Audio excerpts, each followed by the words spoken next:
Now I would like to welcome Dr. Dhara Shah. She is a well-known physiotherapist and working as a chief clinical instructor of WOW IPRI. We are honored to have you, ma'am.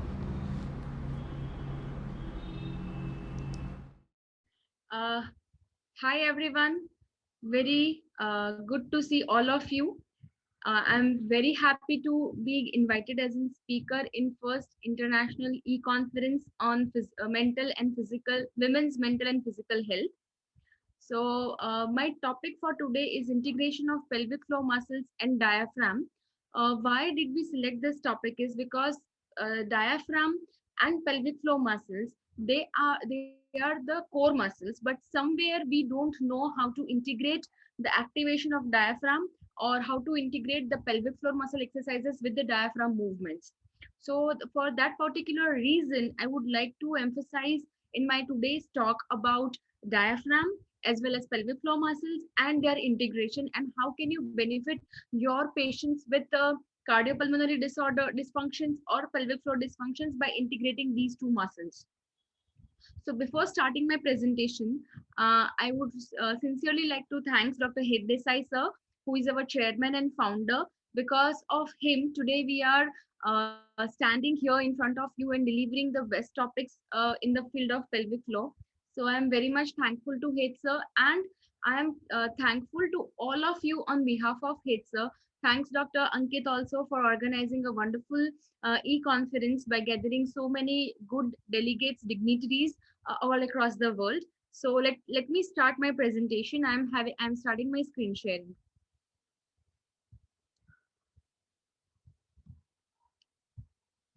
Uh, okay. So warm welcome to International Institute of Pelvic Floor Research, Rehab and Education. And our today's topic of discussion will be integration of diaphragm with pelvic floor activation. Okay. So the agenda would be I will give you a short introduction of Het sir.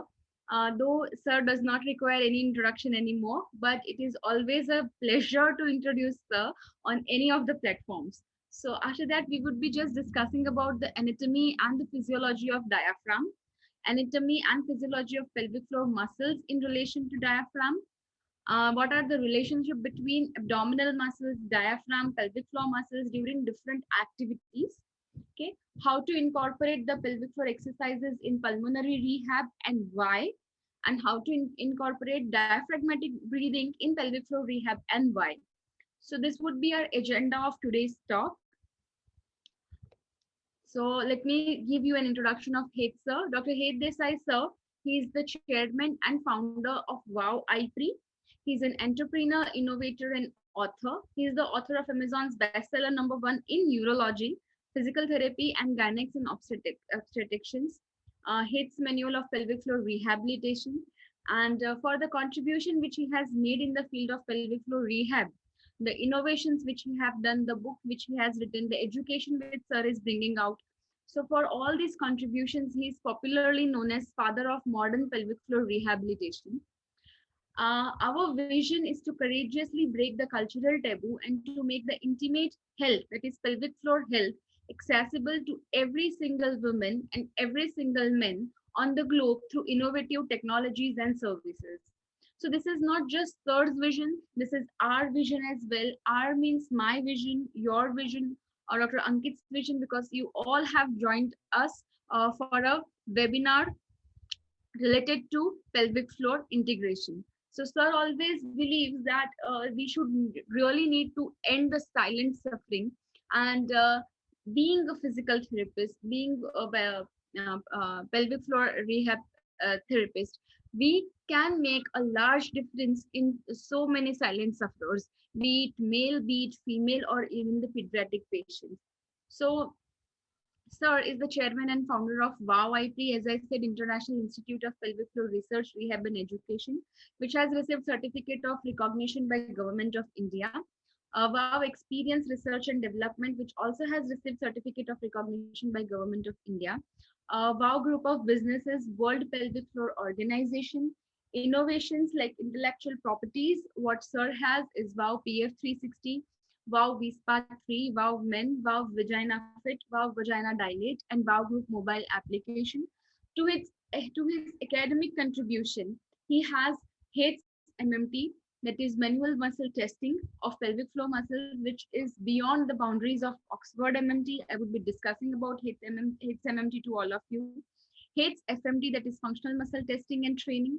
HITS self assessment scale. HITS providers protection guidelines. HITS reflexive result scale.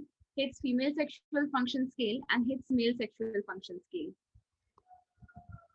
So HITS's concepts and technologies through the book, that is HITS Manual of Pelvic Floor Rehabilitation, are endorsed and forwarded by many national and international dignitaries like founder president of SEPOG, that is South Asian Federation of Urogynecology, founder member of Gynecological Endocrine Society of India, director and professor in HOD, Obstetrics and Gynecology, IKDRC, President-elect FOXY, that is Federation of Obstetrics and Gynecological Society of India,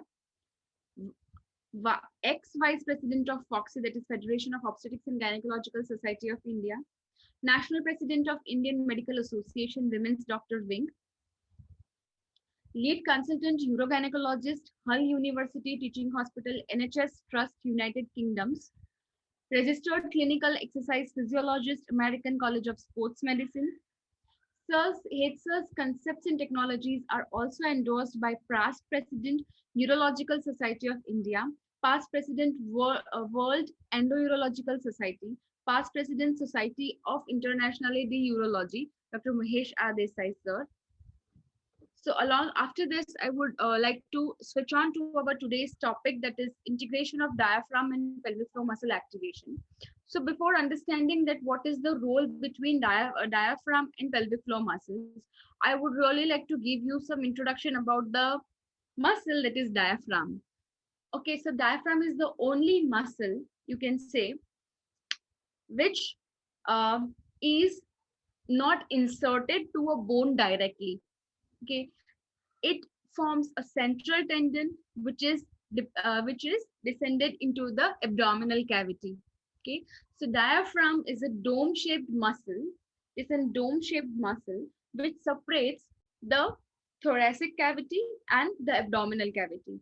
As we all know, it is the primary muscle for respiration. Okay, the main function of diaphragm is respiration. But along with that, it also works for postural stability. It also works for back stability, and it also works for core stability. So diaphragm originates from the xiphisternum, the ribs, and the vertebrae, the thoracic and the lumbar vertebrae. And it would insert, becoming a central tendon. So if this is the right dome of the diaphragm, this is the left dome of the diaphragm, the right and the left dome would merge and will make a central tendon. So this is a central tendon. My fingers, you can assume them to be a central tendon. So the right dome, the left dome, they are merging, okay, and they are making a central tendon. So this is diaphragm, okay. So the central tendon of the diaphragm would descend into the abdominal cavity when the person would take a deep breath in, or when the person is breathing in. Okay, so it works. Now we all know that how does it work. So whenever the diaphragm would contract, okay, it will descend down into the abdominal cavity. Okay, so the dome of the diaphragms, which are like this, they would descend down like this into the abdominal cavity, which will increase the room in the thoracic cavity, and there would be inhalation, or the atmospheric air will enter the body. Okay, and at the end of respiration, okay, so at the end of respiration, there would be a passive recoil of the diaphragm. Okay, so there would be a passive recoil of the diaphragm which was descended down into the abdominal cavity will then slowly rise up again and come towards its original position. Okay, which will lead to a recoiling of the lungs and exhalation of the air out. Now, this process includes lots of atmospheric pressure changes, the intrapulmonary pressure, the intrathoracic pressure. During the initiation of respiration becomes negative. So the negative intrathoracic and intra-abdominal pressure is created because of the downward descent of the diaphragm, which causes influx of the air inside the lungs. Okay, so if I have to mimic the exact movement, say this is diaphragm, this is inhalation, this is inhalation, okay, and then this is exhalation, inhalation and exhalation. Okay, so during inhalation, the diaphragm comes down into the abdominal cavity, the central tendon descends down, and during exhalation, it goes back, and the lung will throw out, or the lung will expire the air. So there would be a passive recoiling of the lungs, okay, and relaxation of the diaphragm. Now, during this movement, okay, what happens into the abdominal cavity? Fine. So the abdominal cavity or the abdominal muscles, we generally think that the abdominal muscles, these muscles, they work only during forceful exhalation. Okay, so whenever a patient is coughing, sneezing, vomiting, laughing, any activity where there is a forceful exhalation, at that time only the abdominals are working. But is that true? The answer is no. The abdominal muscles will not be electrically silent during inspiration. Rather, they will make a room for the descent of diaphragm. Okay, they will support the contents. They will support the abdominal contents. They would support the diaphragm to descend down. And that's the reason why respiration is compromised in the patients who have thoracic injury or who have injuries to their abdominal muscles, because the abdominals will no longer bind or will no longer give the room for the diaphragm to descend properly. Okay, no matter they are more active during forceful exhalation, but they would also work during inhalation by stabilizing the abdominal corset, okay, or the abdominal wall. So that is how the abdominal muscles work. Now, what happens to the pelvic floor muscles? Okay, so when we are talking about the pelvic floor muscles, let me go back to my slides. So we discussed about the diaphragm. We discussed about the functions of the diaphragm. That is, the primary functions of the diaphragm is respiration. Okay, and when it contracts, the dome of the diaphragm, as I showed, when it contracts, the dome of the diaphragm will come down, okay, and the thoracic diameter would increase, which will cause inhalation. Okay, during expiration, the diaphragm would relax, will go back, and will lead to recoiling of the lungs. And during this process, the core stabilize. During this process, the abdominal muscles will work for as a stabilizer. And other than this function, the diaphragm also work as one of the core stabilizers. Okay, so as to maintain a proper intra-abdominal pressure. Now, what pelvic floor muscles are. So before understanding the relationship between the diaphragm and the pelvic floor muscles, let me quickly explain you what pelvic floor muscles are. Okay, so far, the paradigm of our the thing that throughout our curriculum, the educational curriculum, if we have to use some muscles, right, we generally leave the pelvic floor muscles, we generally leave the abdominal contents to understand.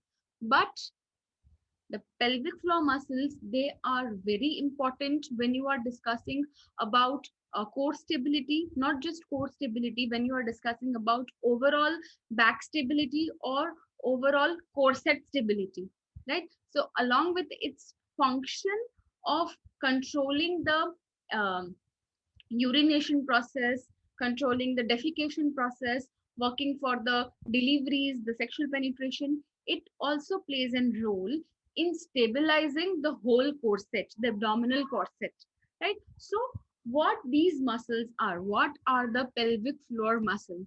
So if I have to explain you about the pelvic floor muscles, I need to show you their placement first. Okay, so this is the symphysis pubis. Okay, You can see here interiorly, this is symphysis pubis.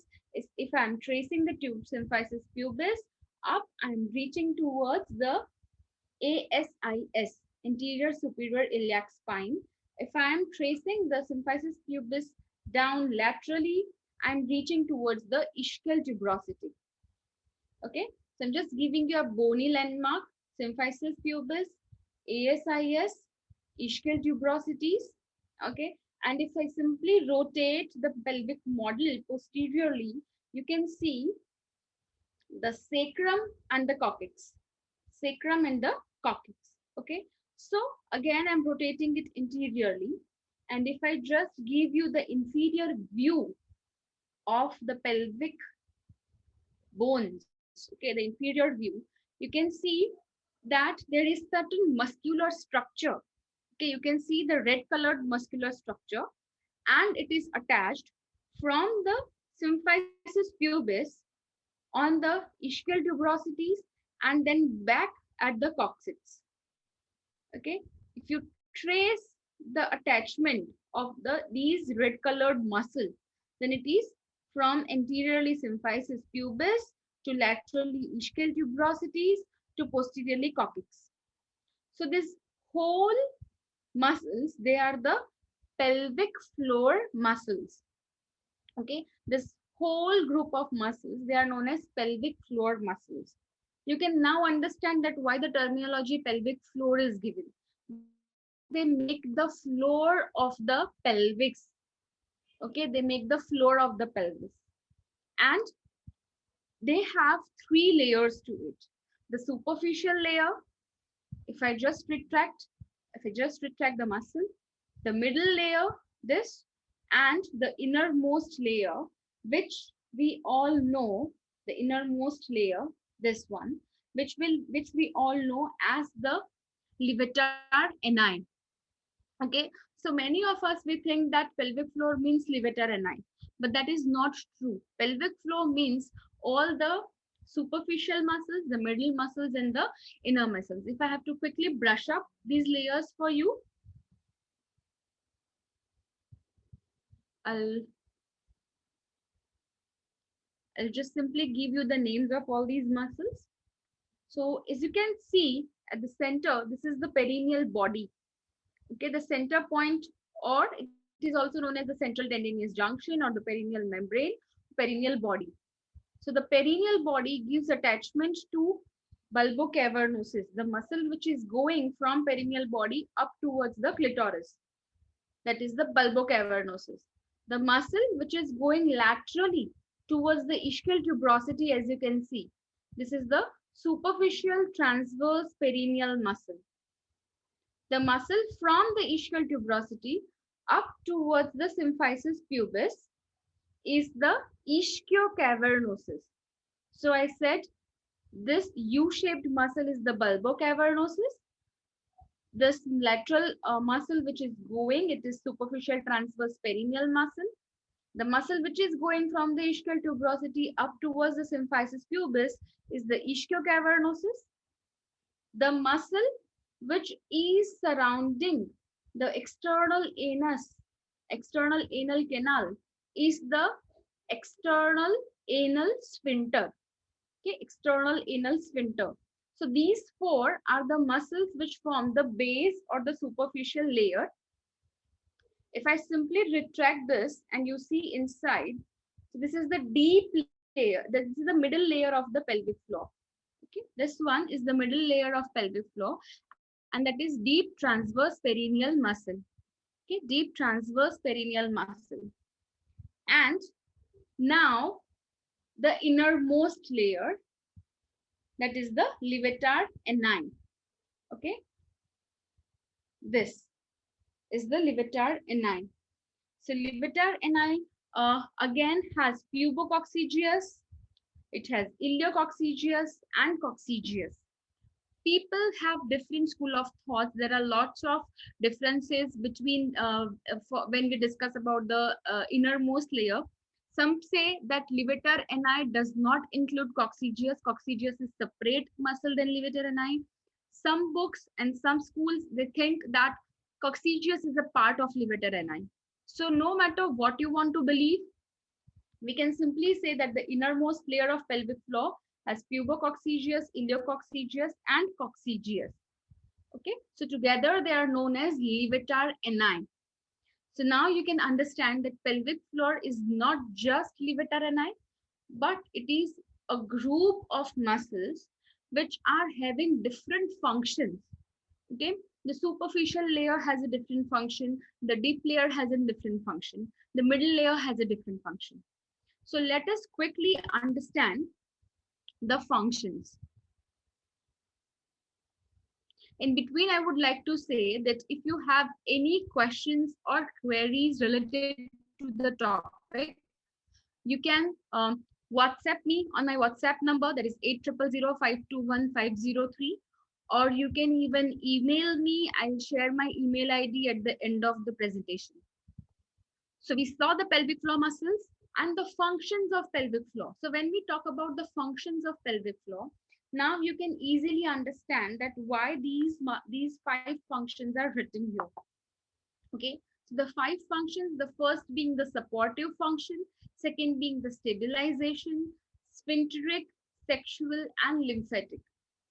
Okay, so supportive, stabilization, sphincteric, sexual, and lymphatic. Five functions. Now, how these five functions are and which layer play an important role for that.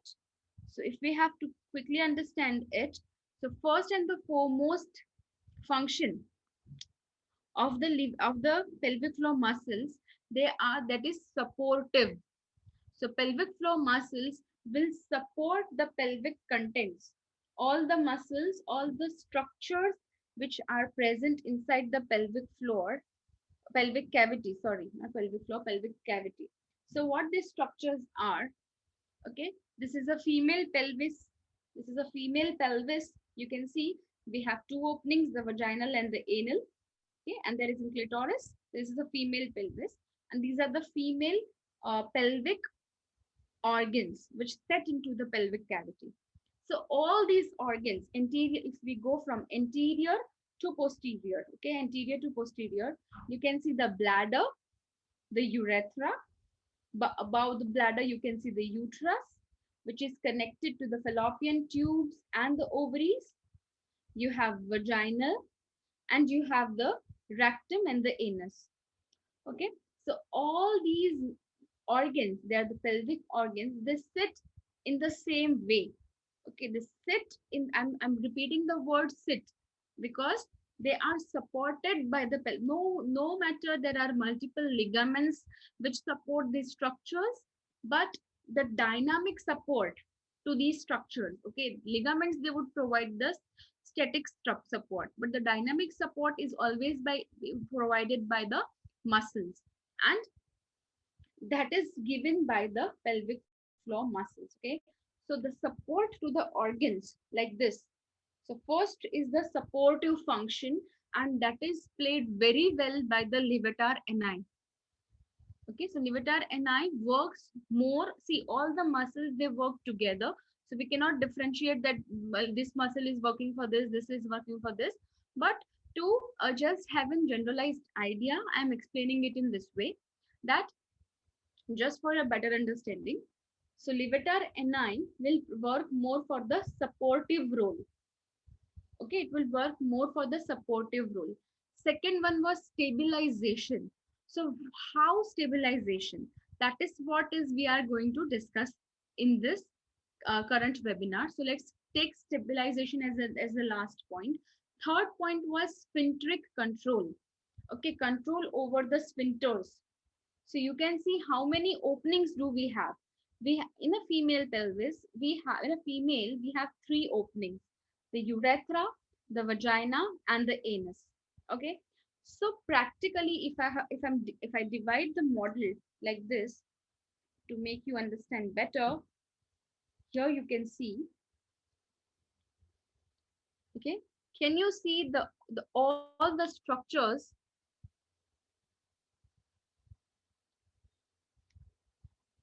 All the canals, all these canals, okay, they are passing through the pelvic floor. Okay, so pelvic floor will work as the external sphincters, the external urethral sphincter, the external anal sphincter, and the vaginal uh, closures. No, we will not say the sphincters, but the muscles which surrounds the outer one third of the vagina. So all these are the pelvic floor muscles. So they will work as a sphincter. So when you don't want to urinate, okay, the external urethral sphincter will close and will make sure that the urethra is collapsed and you don't leak. And when you want to urinate, the external urethral sphincter will open and will allow the urination to take place. Similarly, the external anal sphincter, it will also maintain its tonic basic tone and will remain into closed state. It will not open up and will not lead to the fecal incontinence. And when you want to defecate, the external anal sphincter would relax, the puborectalis would relax, and you would defecate. So they are practically uh, covering all the canals, opening of the canals, and they are helping in maintaining the continence. So the role is of sphincter. Next, we would be discussing the sexual role, again not into much detail. So the pelvic floor muscles, especially the bulbocavernosus and ischiocavernosus, both in male and female, they work uh, for as the skeletal muscles which helps for the sexual activity during sexual activity or during the sexual intercourse. The blood supply towards the clitoris in females and the blood supply towards the glands of penis in male is being increased by the activity of the bulbocavernosus and the ischiocavernosus muscle. Okay, and the pubo-vaginalis in female also work for having a firm grip over the penis during penetration. Then comes the muscle as in lymphatic control or a lymphatic role. So I would really like to mention Head Sir here again. Sir used the analog once that the way the heart pumps the blood throughout the body. Similarly, the pelvic floor muscles, they function as the heart of the pelvic cavity. So the constant pumping of the pelvic, constant contractions of the pelvic floor muscles, they help to increase the blood flow towards the reproductive organs, the pelvic organs. Moreover, the pelvic floor muscles, it works in congruity with the diaphragm.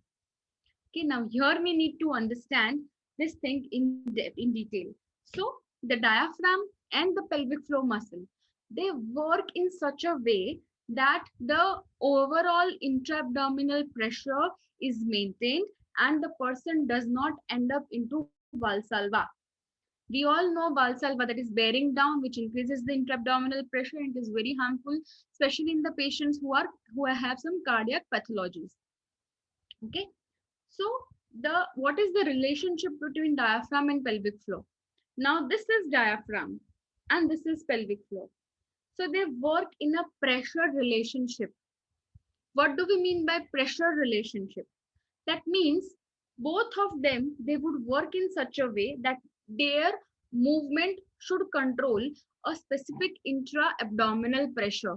Okay, you don't want to increase your intra-abdominal pressure, and that's why whenever there is a descent of the diaphragm, see, we first understood that the diaphragm would descend and will relax, will go down and will relax. So it is going down means it is uh, increasing the intra-abdominal pressure. Now assume if the pelvic floor does not work, it is very hard structure, it is not moving, it is not doing anything, and whenever the diaphragm is contracting, so what's happening?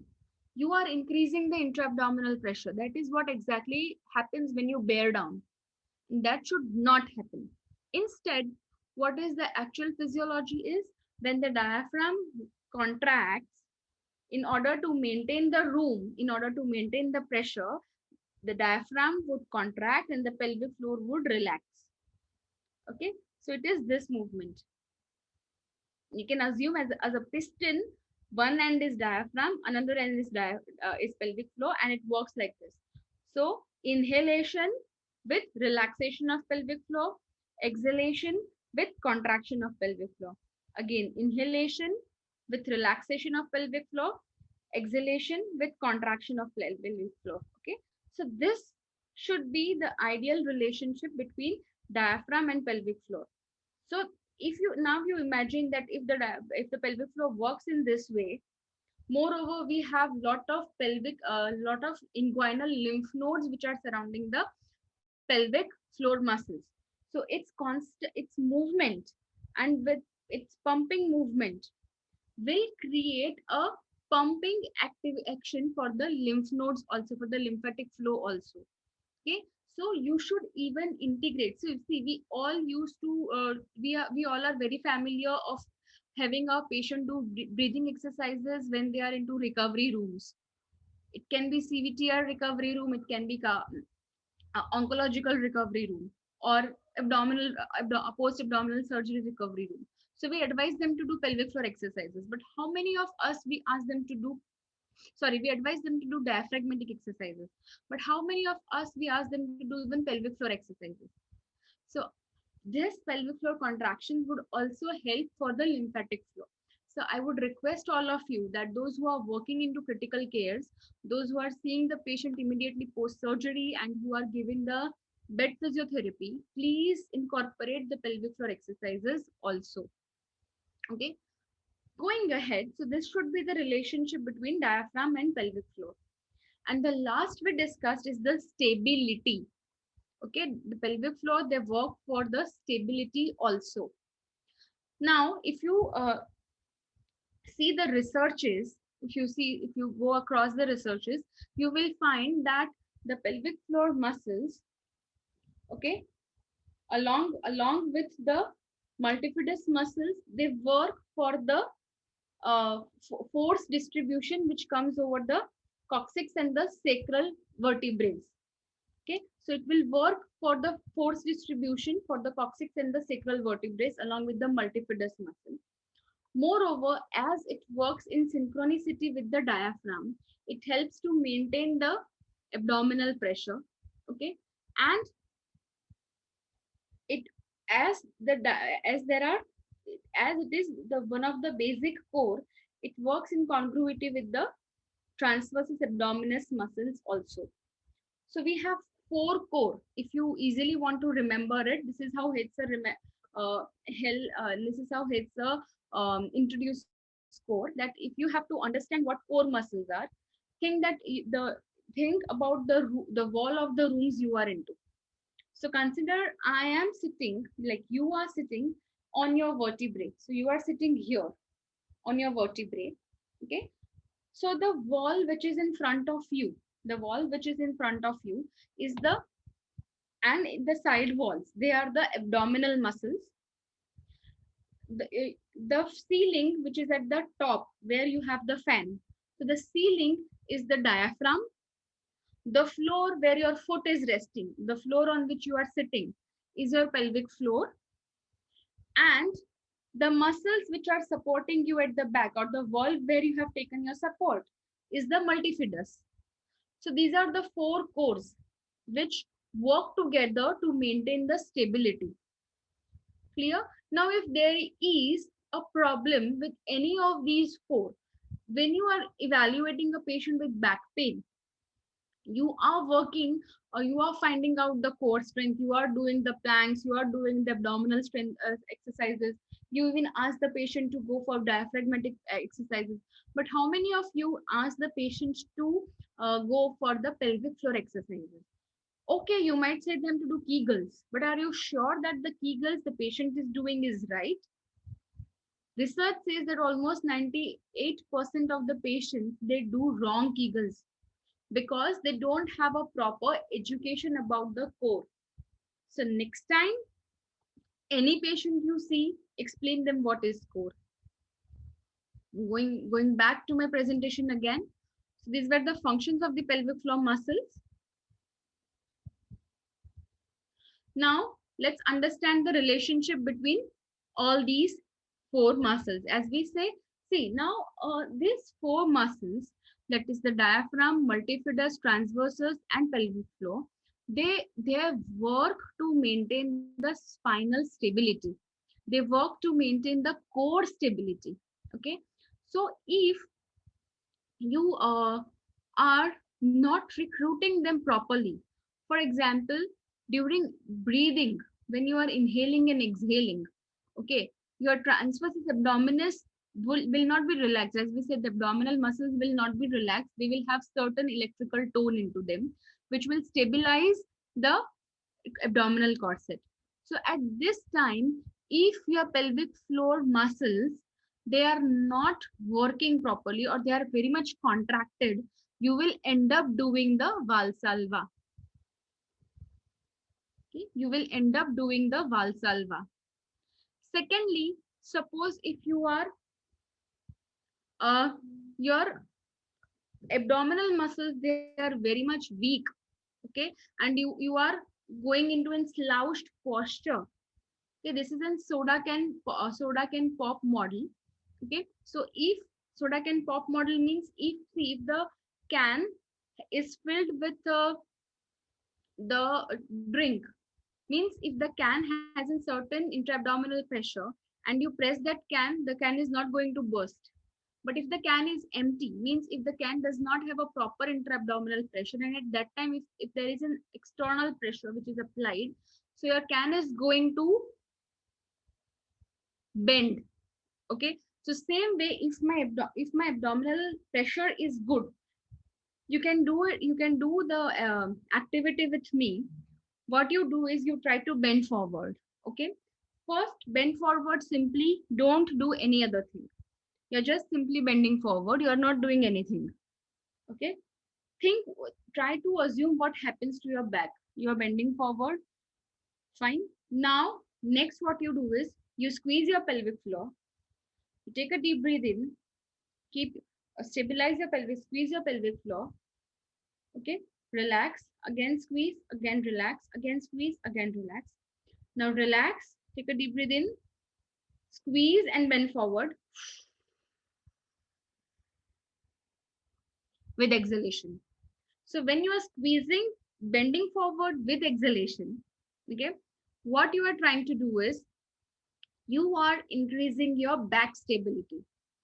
So this is exactly what we should advise to our patients. We do advise them that whenever you are lifting a heavy weight, you just keep the weight closer to you. Whenever you're bending forwards, you exhale and bend forward. But not just exhale and bend forward. Before exhalation, squeeze your pelvic floor, exhale and bend forward. So these are the minor changes which I think that we should implement in our clinical settings so that we don't end up in uh, in worsening the situation. Rather, we end up in increasing the outcomes of the or increasing the recovery rates for our patients.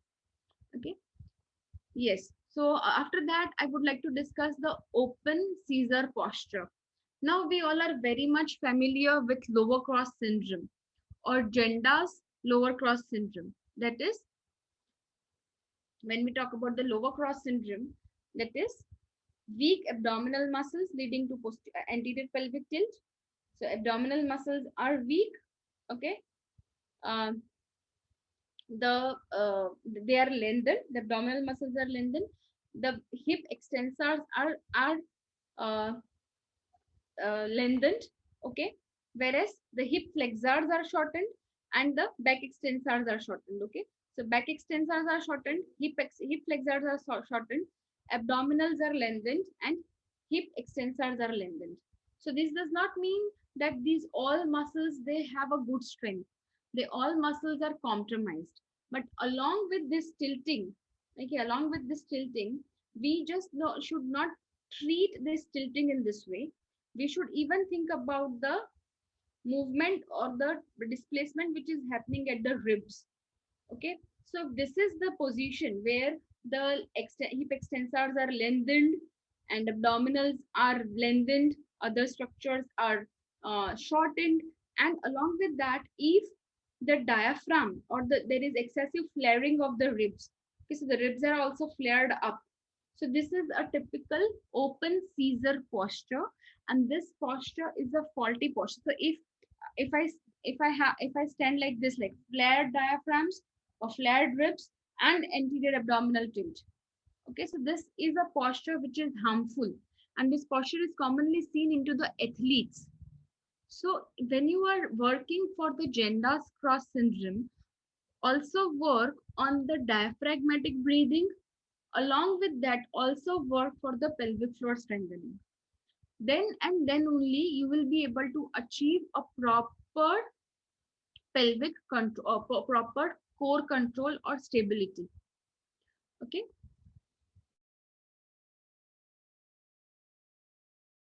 So now we let us see that in different activities of our daily life, like bending forward. This was one which I showed, that when you are bending forward, okay. So ideally, if you are exhaling, so with exhalation, make sure that you are squeezing your pelvic floor. Okay. So this will increase your core stability, and this would be helpful when you are giving the home exercise plan to your patients. You told them that you don't have to bend forward, you have to squat from the knees and sit and get up. So even while squatting down, your PFM would relax, and when you are getting up, your PFM would contract.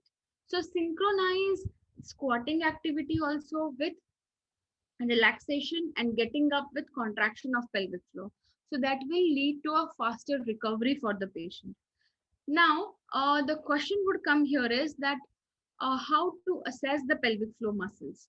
Okay, so till now, so most common MMT which we were using was modified Oxford MMT. So in the modified Oxford MMT, we were grading the pelvic floor muscles according to their strength.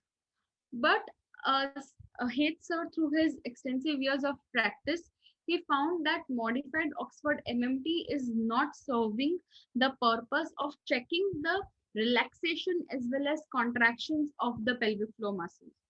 So being skeletal muscles, they are prone for tightness and they are prone for weakness. So you need a scale which can assess both the tightness as well as the weakness of the pelvic floor muscles. Okay. So when we are talking about Heath's MMT, first we should know that why Sir developed Heath's MMT. So there were two major limitations which he faced. That was first was that the modified Oxford MMT is only grading the contractions of the muscle with no with due respect to modified Oxford MMT. It's a wonderful grade which helped us these many years. But as we have to evolve our knowledge, we need to have some more advanced scale. So with due respect to modified Oxford's MMT, the grade is just checking the contraction of the muscle. It is not giving you an idea about the relaxation.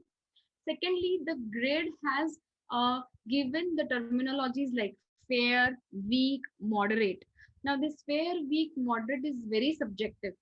Something which is fair for me, a grade, muscle grade which is fair for me, which I feel that it is fair strength, might be a moderate strength for you, might be a weak strength for someone else.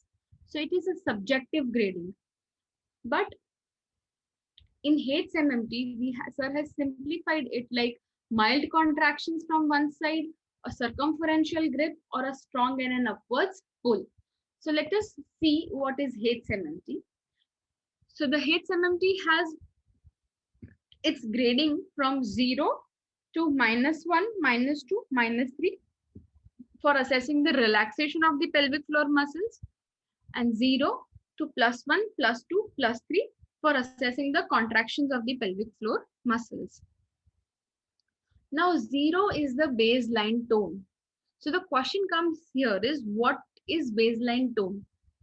So pelvic floor muscles, being the core muscles, the postural muscles which are working against the gravity to support the pelvic organs, they are not relaxed at when you are not using them. So you are sitting right now, we all are sitting and listening to a talk. I am talking, you are listening. So you are not doing any activities like desiccation or urination. Okay, you are quiet sitting right now. Okay, so at this point of time, your pelvic floor muscles will not be completely relaxed. Rather, they will have a certain baseline tone. And this tone is known as the baseline tone. It is not complete relaxation. Why not? If suppose it is complete relaxation, then we might be urinating while sitting. Do we urinate? No. Why? Because the muscles, they have certain tone which maintains the closure, which maintains the continence. Okay, so that is baseline tone. From the baseline tone, if the person is assessing himself or a therapist is assessing her patient, okay, if the while assessment, when the therapist tries to go for a transvaginal examination and she finds that the patient has severe pain, the patient has severe tight, it is not apprehension. Okay, so we are not talking about the psychological discomfort the patient is feeling or the apprehension or the shyness, but actually suppose I am assessing my patient and I have taken her for a transvaginal assessment. Okay, she has taken her position, I am in my position, and I'm going to penetrate to check her strength, but she has so severe pain, she has so severe tightness, she has so severe discomfort that she cannot allow me to penetrate. She is not allowing me to penetrate. She's like, please ma'am, don't touch it, it's very painful, it's very painful. So this is not psychological aspect, not the shyness or the hesitancy, but actual pain. So then it is -1 inability to penetrate, and this condition in female is known as vaginismus. Okay, it is known as vaginismus, where the female cannot have a finger penetration. It's a very painful condition and it can be treated very well by pelvic floor rehab. Second is -2, means now the patient has allowed me to penetrate, but she still has pain, she still has discomfort, she still has tightness. Okay, so there is a penetration, but it is with symptoms. Symptoms, ma'am, please don't penetrate beyond this. Okay, if I'm supposed penetrating, please, ma'am, please stay there. It's very painful. If she is responding in this way, that is -2, means symptomatic penetration. Okay, and -3 means asymptomatic penetration or complete relaxation. Okay, so when on my command of relaxation, the patient is allowing me to easily penetrate inside. So that is asymptomatic penetration. There is no symptom associated with the penetration. Okay, or a easy penetration or a complete pelvic floor relaxation. Right. So that is the grades for relaxation. Coming back to the grades of contraction. Okay. So now, when I'm assessing a female, I saw that she is completely relaxed. So she is not a patient with hypertonous pelvic floor. I need to assess her for the strength. So when I'm penetrating inside, okay, and I'm asking her to squeeze as if you're trying to hold your urine. Okay, so she is penetrating inside. I'm penetrating inside, and I'm asking her to squeeze, but her squeeze is such that I can feel a mild pressure from any side. So there is not a grip, but there is just a mild pressure from some side. So this is one.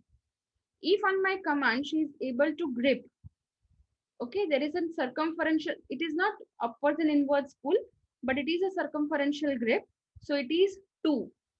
And if there is an upwards and inwards pull against resistance, okay, the muscle is so strong that it is able to pull the finger upwards and inwards, then this is 3. Grade 3 means a very strong pelvic floor muscle. So this is what is HMMT. The grades are 0, that is baseline tone, -1, that is inability to penetrate, -2 is symptomatic penetration, pain, tightness, discomfort, or any other symptoms, -3 is asymptomatic penetration or easy penetration, 1 means mild contraction from any side, 2 means grip with complete circumference, and 3 means strong upwards and inwards pull against resistance. Okay, so this is how you can teach the HMMT for your patients. They can, though they might not be able to give you an exact idea of their grade, but they can help you to help you to identify whether they fall into a category of hypertonus or hypotonus. Following this, I would like to discuss that why should the pelvic floor exercises be included in pulmonary rehab. Okay, so all the pulmonary conditions, if you see, you talk about cystic fibrosis, or you talk about COPD, or you talk about interstitial lung disease.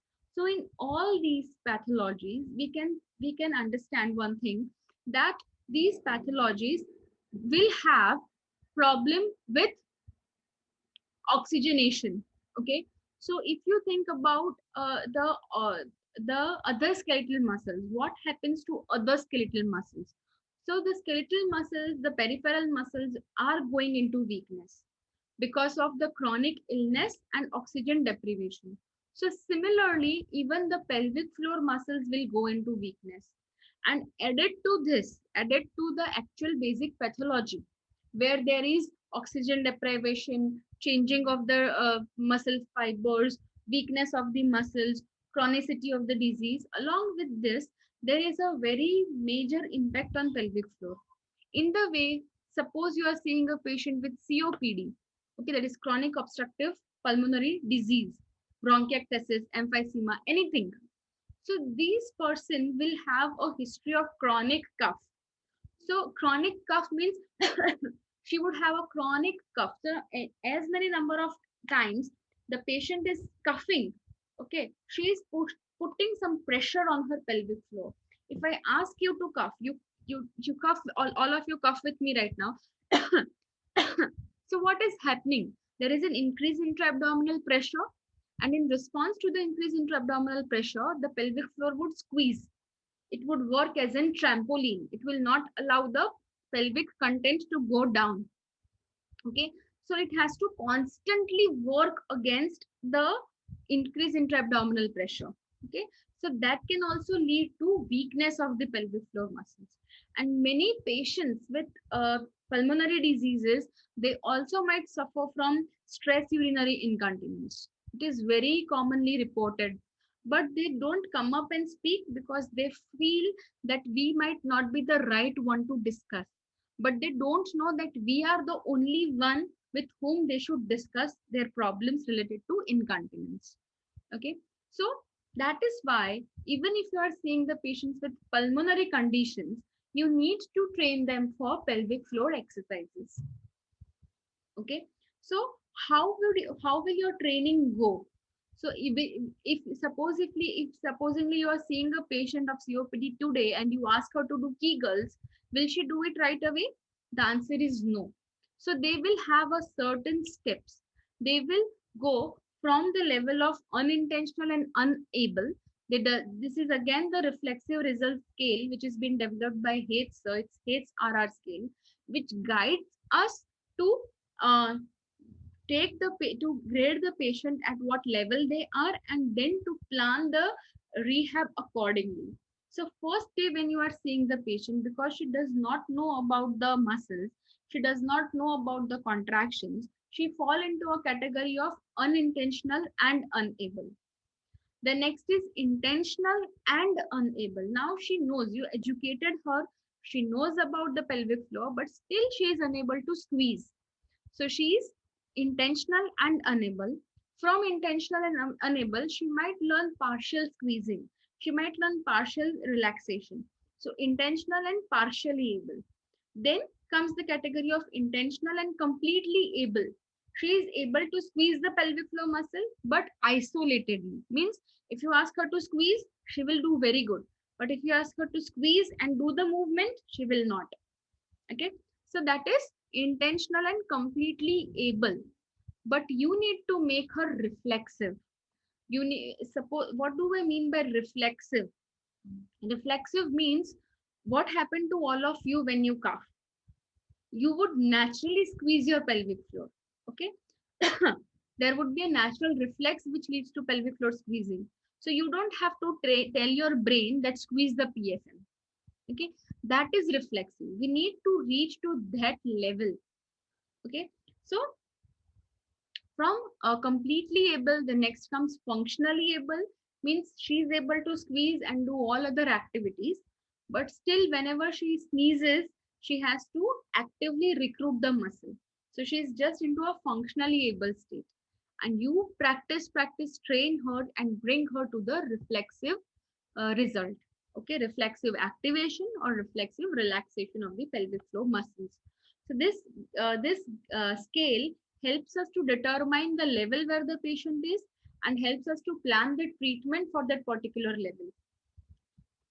Okay, how would you do pelvic floor exercises in the pulmonary patient? Okay, so first of all, educate the patient about pelvic floor muscles. Till the time they don't know what pelvic floor are, they'll not be able to recruit them. So give them a proper education, teach them proper sequencing of diaphragm and pelvic floor. So the best position to start is 45 degrees head up. We can say that head up and crook line. 45 degrees head up with in which the position in which we go for diaphragmatic breathing. So have them do the diaphragmatic exercise. Ask them to visualize that with every breathe in, your PFM is releasing. With every breathe out, your PFM is contracting. So relaxation and contraction of PFM along with diaphragm. Teach them this sequence.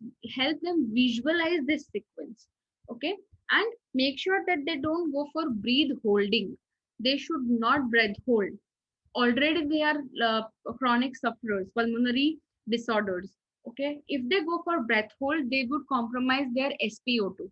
So whenever you are doing pelvic floor exercises, make sure you are checking the SpO2 so as to not end up in any casualty.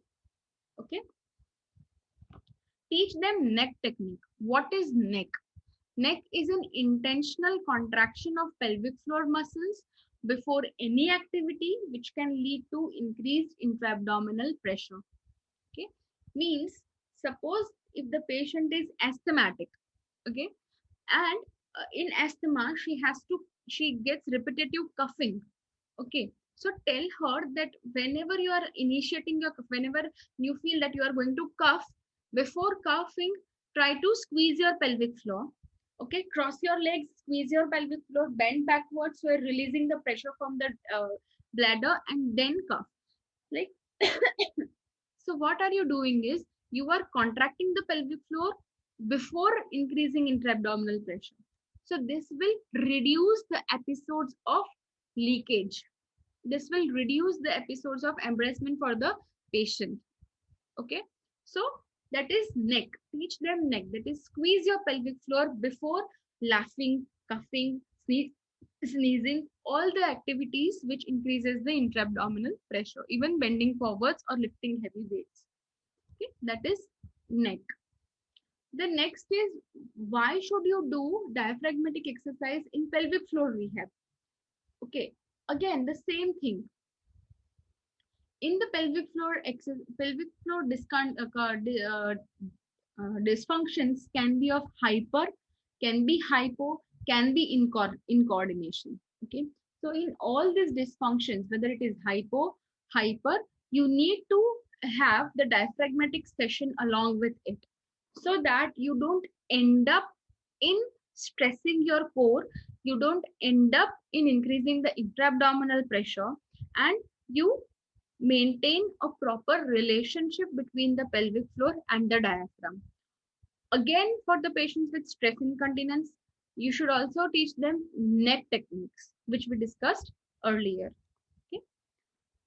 Same how to do the pelvic floor exercises or diaphragmatic exercises. The steps would remain the same. The only thing is, if it is a purely pelvic floor diagnosis, you need not have to check the SpO2 because the lungs are not affected.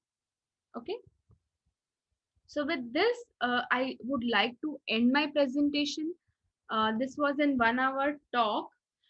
So I just wanted to give you a superficial idea and to open the insight of mixing these two things. But you can always be with us. You can contact me on WhatsApp number, that is 8005215503, or you can send us an email on agnihotri.dhara@gmail.com. That is AGNIHOTRI dhara@gmail.com. We would be more than happy to be into your contact and to teach you different skills and different handsets to assess your pelvic floor patients. Okay, So once again, I would like to bring our vision into picture, that is to uh, courageously break the cultural taboo and to make the intimate health accessible to every single woman and every single man on globes through innovative technologies and services. Once again, a heartfelt thanks to all of you for being with us, to Hate Sir for giving us a platform to come up and speak, and to Dr. Uh, Ankit Bhargava for organizing a wonderful conference, and to Abhyas Institution as well. Once again, thank you. Bye. We'll always be in contact.